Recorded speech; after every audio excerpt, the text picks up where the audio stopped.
All right, let's talk about what's happening with all the jobs in 2025. Um, I can't even call it a trend. It just is what it is. Right now, searching for a job has been trashed. People have been struggling. People have been trying to find the right answers. People have been doing everything that they can, from making 20 different resumes to learning 20 different skill sets to get a job in today's economy. So there has to be something that's wrong with the system. So what I did is I always turn to handy dandy AI and I explain to AI, okay, from your aspect, from what you know, tell me what is happening in 2025 when it comes to the job market. So let's jump into what it had to say. So the world of work is changing rapidly. Things are changing. AI is becoming a big part of it. Also, the administration is a big part of it. So, all of these things coming into play is changing how the job market is working right now. And right now, it's very high competition and it is very hard to get a job. And it's even harder for my entry level people and for my people who are transitioning into better jobs. And the fact of the matter is, things are changing and we need to change with it. So let's figure out ways that we can do that. So the first thing that came up was concerns about economic stability. So it's influenced by factors of inflation, recession, interest rates, and companies are becoming more cautious. They see what's happening, so they're being cautious because at the end of the day, when you hire somebody, you got to pay them money, and they're always looking at the bottom line and seeing where they can save their dollars. So, what you have to do as an individual is you need to diversify your income streams. One source of income is no longer enough. I know that there was a thing happening before where where people were doing multiple jobs, multiple full time jobs at the same time, and they were getting caught up and like it was they were getting fired from both jobs, and it was a huge deal. But they were onto something. Like you're definitely going to need more than one job to be okay in this economy because now what's happening is people are not going for the jobs that they actually studied and trained to go into. They're going to job any job that they could get, myself included. So you have to diversify your income stream. So if you're working part time or full time, you also need to look into freelance opportunities, side hustles, and passive income sources to reduce your reliance on a single job because anything can happen at any given day. And we saw over the past couple of years that mass layoffs can happen at any time. So you want to make sure that you have a backup plan. Um, what I would like to tell people is if you have one job that you're super duper active in where you have to be in constant meetings and you have to work on different documents and you have to send out invites and all kinds of stuff, if that is your main job, you might want to look at a second side hustle that's a little bit more passive where you might be selling products, selling digital products, physical products. If it's physical products, maybe something that's not so labor intensive, something where you're like, okay, I have this thing, I can sell this thing, I can give away this thing, and not have to do too much, put too much thinking energy into that side hustle. Where the most energy you might have to put into it is what does your marketing look like, and you might have to look at having a product that people want. But also in the product game, you're going to have high competition thanks to TikTok, thanks to Timu, thanks to fast fashion. It's going to be hard to sell products. So you might want to think about more of a gig, something where they're not looking too deep into your work history. They're not looking too deep into it, where they can hire you right away and you can do something right away. That is where it's looking like when it comes to diversifying your income. You also want to network strategically, very, very, very strategically. And this is coming from someone who, one, actually hates networking. I do a lot of content, but I hate networking because I get nervous. I'm like, how do I explain to these people what I do? And I do like 20 different things. And what do they need? And how do I like help them with what they need? And are they going to pay me? Or are they going to introduce me to someone who's going to pay me? Um, all of these things you have to put into consideration when you're networking, but you have to have a strategy. Use AI to build that strategy. What are you trying to do? How are you trying to get paid? How much are you trying to get paid? What does your existing network look like now? What do you have access to? Can you, like, are you in the suburbs versus the city? And the only reason why I'm saying that is because in the city, you have easy transportation to a lot of different places. So you can go to many different conferences and networking events. Um, if you're in a city, where if you're in the suburbs, it's a little bit more difficult, and you might have to do more virtual networking. So put all of these factors into play and ask AI come up with a game plan or a strategy to help me network. And you're going to have to go out there and do your thing. Um, like for myself, I'm currently networking, but the way that I'm doing it personally. Hey everybody, sorry, I'm like doing two things at once. I'm recording for my Substack and my YouTube, and for my YouTube people, I am doing a live for my TikTok people. And for my TikTok people, what I'm talking through is how do we handle the job market, like what's happening and how do we handle it. And we left off on networking strategically and what I'm personally doing. So what I'm doing to network right now, because I work in a policy space, they know a lot of people. So I am introducing myself to all the people that they know, and not only am I going there for my policy job and I'm talking through what I do in terms of being a fellow, but I'm also talking through what do I do as a consultant. So people give me their cards and they're like, let's connect on this, let's connect on that. I literally just went to a community event on Saturday morning where I had to do a 3-minute pitch over what I do, which I'll do a whole nother video for TikTok and YouTube on what happened during that pitch because I screwed up. But I screwed up, but not as bad as I thought I did. But use these opportunities to pitch what you do, even if it doesn't directly translate into dollars. You'll be able to talk through what problems you solve, and somebody down the line will actually hire you. Even if it's just you as an individual and you're operating as a sole proprietor, instead of somebody hiring you, you kind of just take them on as a client. You want to make sure that you are able to position yourself in a way where you could be able to work with people on either side of the fence.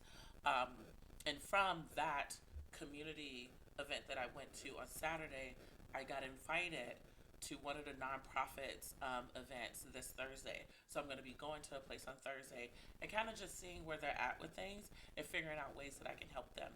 And then also, because I did that community event, they're going to be bringing me in to do workshops for the nonprofits that organization is connected with. So just by me speaking on what I do, I end up getting pulled into many different spaces and non-traditional spaces. Like a lot of people, when you think networking, you think it has to be this really nice, like they got food and drinks and there's people talking and there's dancing and there's music and all this stuff. It doesn't have to be that formal. It doesn't have to be that, I don't want to say put together, but like it doesn't have to be like you had an Eventbrite and you went to this really cool space and then you talk to all these people. That's actually where you get the less work. You don't get much work there. It's actually the non-traditional, the places that you never thought that you would end up being in, and you're just randomly talking to a group of people and then they're like, oh, we actually need you. Those are the places that you want to seek out because you'll get quicker work through those avenues. So, and then also focusing on essential skills. We'll talk more about skills a little bit later in this video, but you want to concentrate on developing skills that are high in demand and less susceptible to economic fluctuations. So we'll get into what those skills look like a little bit later. Okay, let me go to the next slide. Is it frozen? There we go. Okay. Let's talk about AI and let's talk about tech. This has been a huge, huge concern for a lot of people. When I go teach my workshops, my digital literacy workshops, this is the number one thing that comes up. Every single time AI comes up, and I either get one or two things. I either get people are really, really excited for it, and they're like, I need to do AI. This is the way to go. This is the next move. Like, I'm using do, which is great. If you love AI, it's great, but I want our people to switch their thinking from I just use it every day to how do you build with it. I want people to switch their thinking. Hey, Rhonda Under Rocks is in the building. I am honored that Rhonda Under Rocks is in the building. Oh my God, that just made my day. That just made my day. YouTube and TikTok. If y'all have not checked out Rhonda on the Rocks. Stop what you're doing and go check her out. Go check her out immediately. Oh, that just made my day. Okay, going back to AI.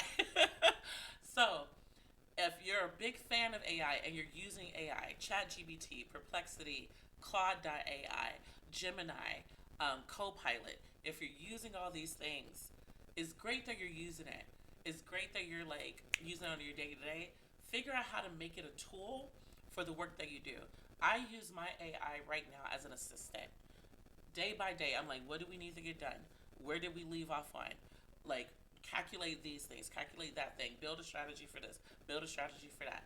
So I'm using it as my assistant every single day. But then as a technologist, we also need to think about how do we build with it? How do we use this tool to build something better? How do we use this tool to solve a problem that not only are we facing, but our community is facing?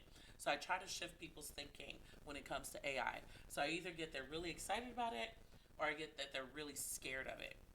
And I understand why people are scared of it, and we need to address those fears more often. And usually, when it comes to they're scared of it or they hate it, I either get one, they're stealing, which we need to talk about how we can be more more aware when we're using AI. We need to have these conversations, and the more that we have these conversations, the more comfortable we'll be around it. And then also the fear of AI taking people's jobs. And I'm gonna do another video on this, but the reality is, yes, it is going to definitely change the way that companies are hiring for a lot of these jobs. So let's get into it because I didn't even read it to the slide yet. I just started talking about AI.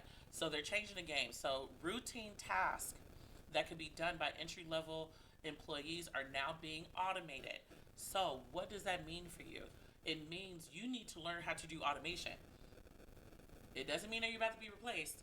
It means you need to learn how to do automation. There still needs to be somebody that programs or prompts the AI tool to say, hey, this is what we know about this data, and this is what we're trying to get out of this data. Help me do X, Y, and Z. You need to learn how to do that. So, because of this, some roles will be dwindling out. I'm going to do another video to talk about which roles are being dwindled out, but it's happening. So, yes, that fear is very, very, very, very real. Yes, Chatiana, yes, yes. Make these AI tools your personal assistant because you gotta just jump right into it. You can't be afraid of it. Also, another thing that we need to do to deal with AI is we need to adopt AI understanding. We need to have AI literacy. We need to start teaching classes around AI. We need to make it part of our normal day-to-day conversations where we're talking about digital literacy. We need to bring AI into that mix. So you need to have a basic understanding of the concepts, the tools, and how AI works. AI works off of data. You have to feed it data for it to understand different patterns, and then it gives you information based off of the data that you give to it. So you can explore different online courses and workshops. Everybody and their mama is teaching an AI course, and they're teaching it for free. So you don't have to worry about whether or not you need to pay for an AI course. Like everybody's teaching it. Another thing you need to do if you are seeking work and you're worried about AI taking over and all that stuff, you really need to emphasize, uniquely human skills like being creative. You need to highlight how you are creative. You need to highlight your critical thinking skills, your emotional intelligence. This is a big one. Soft skills need to be retaught in 2025. We need to bring AI literacy, and we need to bring soft skills into the mix. And you also need to highlight your complex problem solving skills. AI deals with data, it can't do everything. That's the reality of it. So highlight the things that AI can't do. And that's how you're going to be able to get ahead of the game. So now let's get into the skills. So we talked a little bit about skills earlier, and I know that people who are seeking for work are tired of hearing the same old thing. They are tired of hearing like, oh, you got to keep changing up the resume. Oh, you got to keep doing cover letters. Oh, you got to keep building up your skills. So for this one particularly, I want to speak towards. Thank you, thank you. So for these particular skills, I want to talk to my career transitioners. These are the people that I want to talk to. And for my new people that are hopping online, I'm currently doing a video for YouTube and Substack because I have had an interesting couple of weeks, and I'm like, okay, I got to jump back in the game. I got to start promoting myself. I got to do more content. For my YouTube people, I'm on TikTok Live, and we're talking through what's happening with the job market in 2025, and how do we overcome these issues that we're coming across. And right now, we're talking about digital skills. For my career transitioners, you do need to step up the game when it comes to the digital skills. Especially if you are in a workforce program or a career development program, the number one reason why employers are not hiring from these workforce development programs is because the skills are not there. The programs that you are in might be a little bit outdated, so you have to get out there. You have to go beyond just the workforce development program. Me and my best friend, when we were doing our training 10 years ago, we went above and beyond to learn what was happening in the real world. We didn't just go off of what we were being taught. We went to meetups.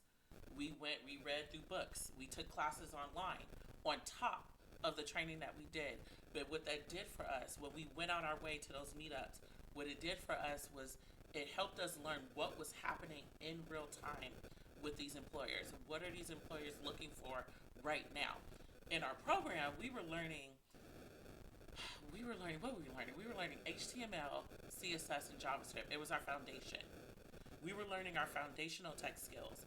But when we went out to those meetups, when we started reading those books and going through those courses, we were learning QA skills. We were learning Ruby on Rails. We were learning the frameworks that employers are actually looking for when they're hiring for people. So you're going to have to do the same thing for yourself. You can't just rely on the program that you're in to teach you everything that you need to know to get a job.